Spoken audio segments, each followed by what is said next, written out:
नमस्कार दोस्तों, ocean network में आपका स्वागत है। चीज़ों को समझने के लिए कुछ हेडलाइंस देख लेते हैं। इससे आपको थोड़ा-सा आभास हो जाएगा, पता चल जाएगा कि आज हम क्यों ये बात कह रहे हैं कि बस एक गलती और अगर अरविंद केजरीवाल ने कर दी, तो वो सीधे अंदर होंगे। अब गलती की गुंजाइश नहीं है, पर इसमें एक शर्त और है। अरविंद केजरीवाल गलती करें तो अंदर जा सकते हैं, बशर्ते ईडी सख्त रुख अपनाए।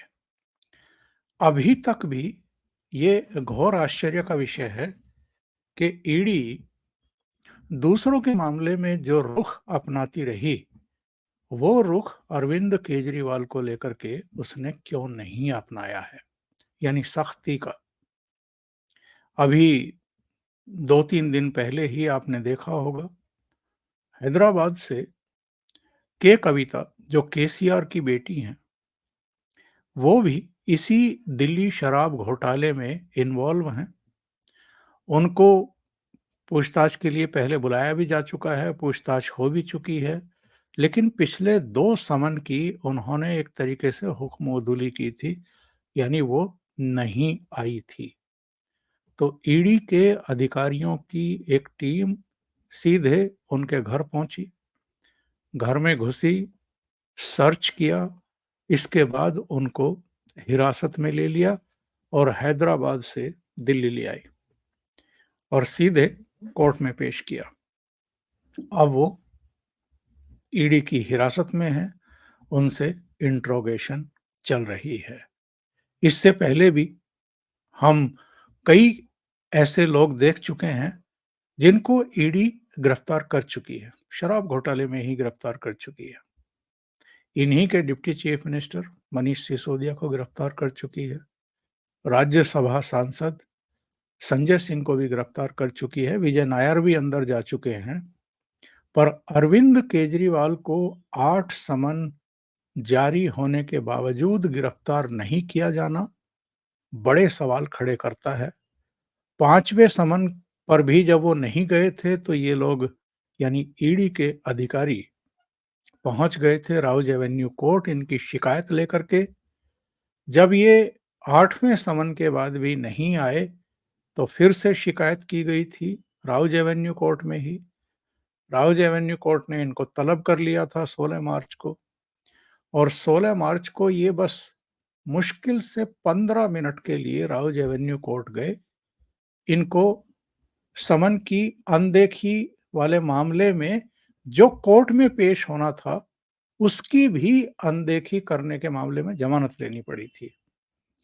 यानी इनको कोई ईडी की कार्रवाई से जमानत मिली हो, ऐसा नहीं है। ये जो समन पर उपस्थित नहीं हुए थे, उससे इनको जमानत लेनी पड़ी थी, बस इतना मामला है। लेकिन उसको भी इनके प्रवक्ता किस तरीके से ट्विस्ट कर रहे हैं कि जी, जल बोर्ड भी अगर समन जारी कर रहा है, पहला समन जारी कर रहा है भ्रष्टाचार के मामले में, घोटाले के मामले में, तो अरविंद केजरीवाल जी को जाने की क्या ज़रूरत है, उनको तो जमानत मिल चुकी है। जमानत किस मामले में मिली है और ये किस मामले में नहीं जा रहे हैं, इसको ट्विस्ट करने की कोशिश की जा रही है। या तो ये पब्लिक को नासमझ और बेवकूफ़ मानते हैं, या खुद वही हरकत कर रहे हैं, जिसको लेकर के ये तमाम तरह की बयानबाज़ी प्रधानमंत्री नरेंद्र मोदी के बारे में करते रहे हैं, उनको अपमानित करने के लिए, असहज करने के लिए। उनको तो अरविंद केजरीवाल भी सदन में खड़े होकर के चौथी पास राजा बताते हैं। लेकिन इनकी जो समझ है और जिस तरह की बयानबाजी ये करते रहे हैं समन्स पर, उससे तो लगता है कि यही चौथी पास है। इनको तो सरकार में और मंत्री पद पर और मुख्यमंत्री पद पर रहने का अधिकार भी नहीं है। अगर इतनी ही इनको समझ है, तो मैं 4 हेडलाइन्स की, 5 हेडलाइन्स की आपको चर्चा कर रहा था, तो वो देख लेते हैं एक बार। कुछ चीज़ें समझ में आ जाएँगी कि इनका संकट एक्चुअल में कितना बढ़ गया है। और अब बस एक गलती अगर इन्होंने कर दी और ईडी ने सख्ती की, तो ये सीधे अंदर होंगे। ये हेडलाइंस देखिए, आज की है ये। आप नेता सत्येंद्र जैन फिर से जाएंगे जेल। सुप्रीम कोर्ट ने कहा तुरंत करिए सरेंडर।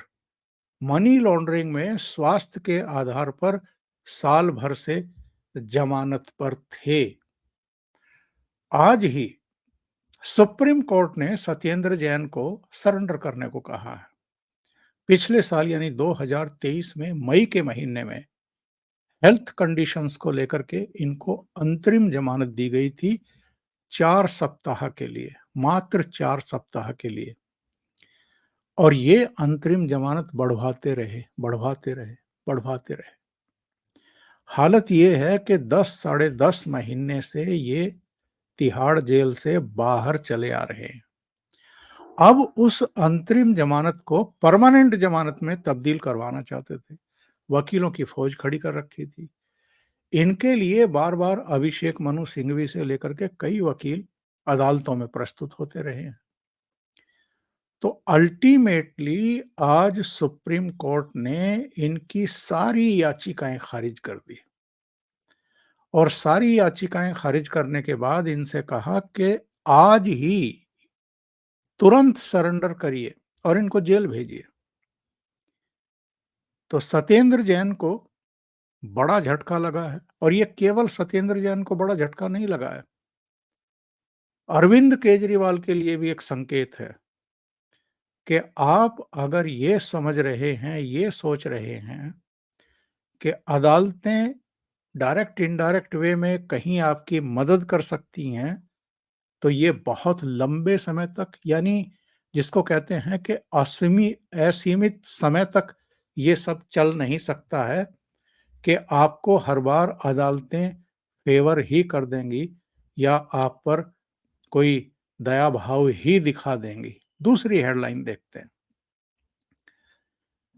ये है मनीष सिसोदिया वाला मामला। अभी 4 दिन पहले ये हेडलाइंस आई थी, मनीष सिसोदिया को सुप्रीम कोर्ट से फिर लगा झटका, खारिज की क्यूरेटिव पिटीशन। पिछले साल अक्टूबर में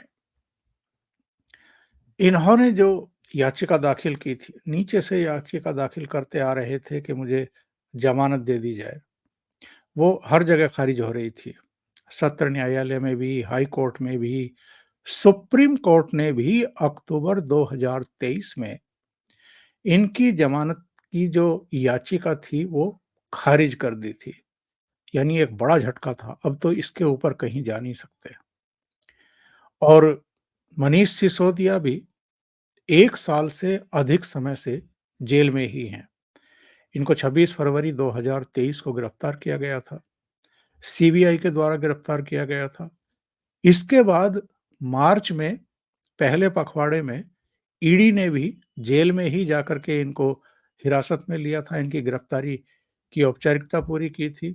तो ये सीबीआई और ईडी दोनों की ही एक तरीके से कस्टडी में रहे और उसके बाद ये जेल भेजे गए। अब इनको जमानत नहीं मिल रही है। तीसरी हेडलाइन देखिए साहब, ये 2 दिन पहले की है। हेडलाइन है, आज कोर्ट ने केजरीवाल को जमानत दे दी, तो क्या अब ईडी समन नहीं भेजेगी? समझिए अब आगे क्या होगा। वो मैं डिटेल आपको पिछले 2 वीडियो में बता चुका हूँ। 1 दिन पहले भी मैंने बताया था और जो कल का दिन गुज़रा है उसमें भी मैंने बताया था कि ये जो ज़मानत मिली है, ये ज़मानत केवल इस चीज़ के लिए मिली है कि जब कोर्ट ने इनको समन किया था ये पूछने के लिए कि आप ईडी के जो अब तक के समन हैं, 8 समन, उन पर प्रस्तुत क्यों नहीं हुए हैं, उनको आप अवैध क्यों बता रहे हैं? तो कोर्ट के समन पर भी ये पहली बार सशरीर उपस्थित नहीं हुए थे। वर्चुअली इन्होंने कहा था कि जी 12 मार्च के बाद की कोई तारीख दे दीजिए, मैं उपस्थित हो जाऊँगा और कोर्ट को बताऊँगा कि मैं क्यों नहीं जो है समन को मैं क्यों समन को अवैध बता रहा हूँ या क्यों नहीं प्रस्तुत हो रहा हूँ। और आपको ध्यान होगा, इन्होंने कोर्ट को फिर से झांसा देने की कोशिश की थी। 16 मार्च को पेश होना था, ये 14 मार्च को या 13 मार्च को ही ऊपरी अदालत में पहुंच गए थे, सत्र न्यायालय में, उस समन को चुनौती देने के लिए, जो दूसरी बार समन जारी हुआ था। वो तो सत्र न्यायालय ने इनको एक तरीके से फटकार लगाई, इनकी याचिका को खारिज कर दिया और कहा कि 16 मार्च को आप सीधे जाइए और पेश होइए। तो ये 16 मार्च को वहाँ पेश हुए थे। तो केवल उस मामले में इनको जमानत मिली थी। लेकिन आम आदमी पार्टी के नेताओं की बेशर्मी देखिए। किस किस किस किस बारीकी से, किस बेहयाई से कैमरों पर झूठ बोलते हैं कि साहब ईडी अब इनको समन नहीं भेज सकती क्योंकि इनको तो जमानत मिल गई है। अरे जमानत तो आज तक उनको नहीं मिली, मनीष सिसोदिया को, संजय सिंह को, विजय नायर को, जो गिरफ्तार हुए थे ईडी के द्वारा और इस समय जेल में रातें गुजार रहे हैं और वहां की रोटियां तोड़ रहे हैं। तो अरविंद केजरीवाल को तो अभी गिरफ्तार भी नहीं किया गया है, उस मामले में कोर्ट कैसे इनको जमानत दे देगी। तो लेकिन ये लोग पब्लिक को गुमराह करने के लिए इस तरह की लगातार बयानबाजी करते आ रहे हैं डे वन से। मनीष सिसोदिया के मामले में भी इन्होंने लगातार ये कहा कि जी उनके गांव के घर पर भी छापेमारी हो गई, उनके बैंक के जो अकाउंट थे वो भी खंगाल लिए, लॉकर भी खंगाल लिए, कुछ नहीं मिला जी, एक दमड़ी नहीं मिली, एक पाई नहीं मिली, एक पैसा नहीं मिला, कोई अभी तक बरामदगी ही नहीं। अरे भाई बरामदगी नहीं है तो इनको जमानत क्यों नहीं मिल रही है? और ये बात ज़रा अदालत में जाकर के कहिए, अगर आप में हिम्मत है तो। अदालत में नहीं कहेंगे ये बात, ऑन कैमरा कहेंगे, ताकि पब्लिक को बहकाया जा सके कि साहब जैसे मोदी सरकार इनके पीछे पड़ी हुई है। अब ज़रा देखिए ये चौथी हेडलाइन,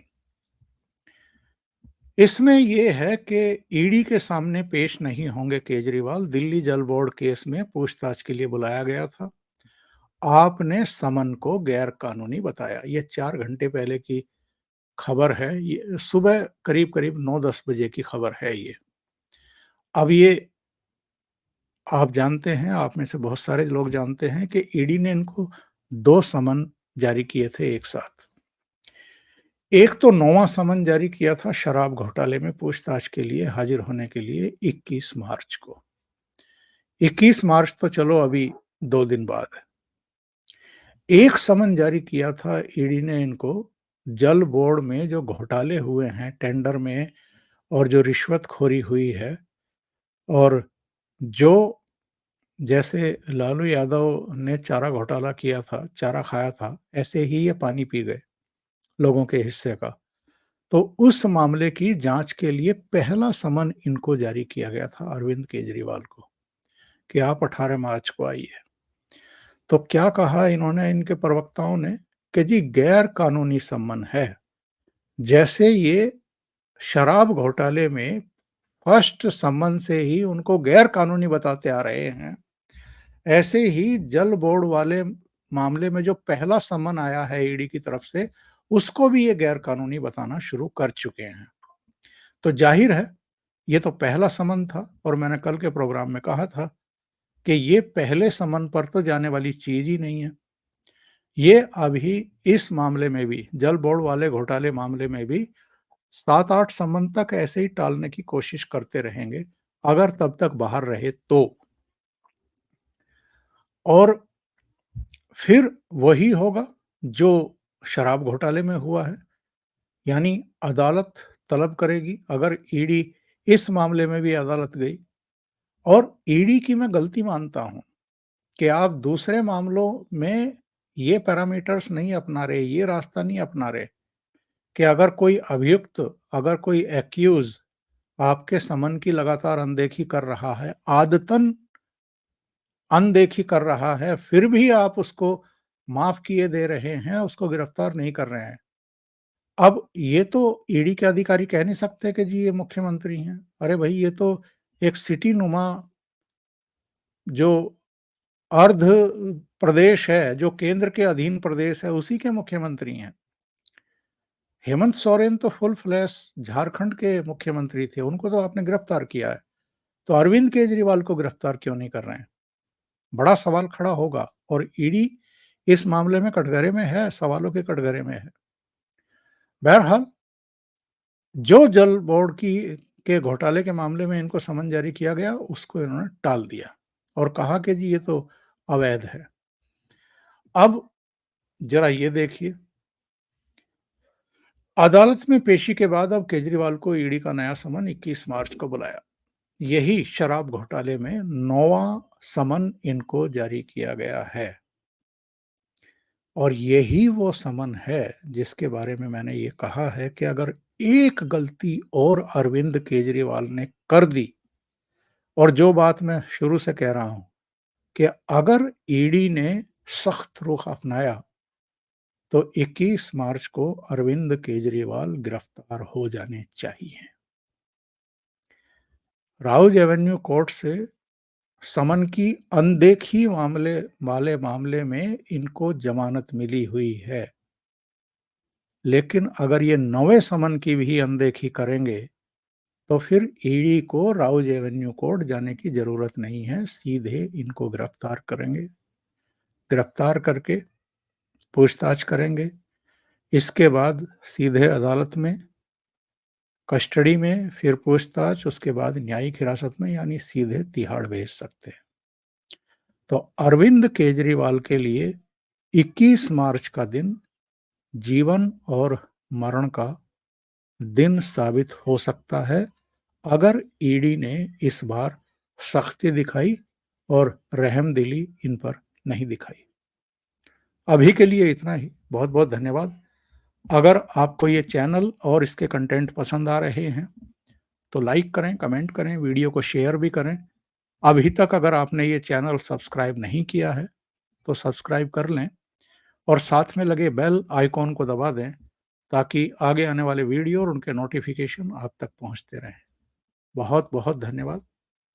नमस्कार।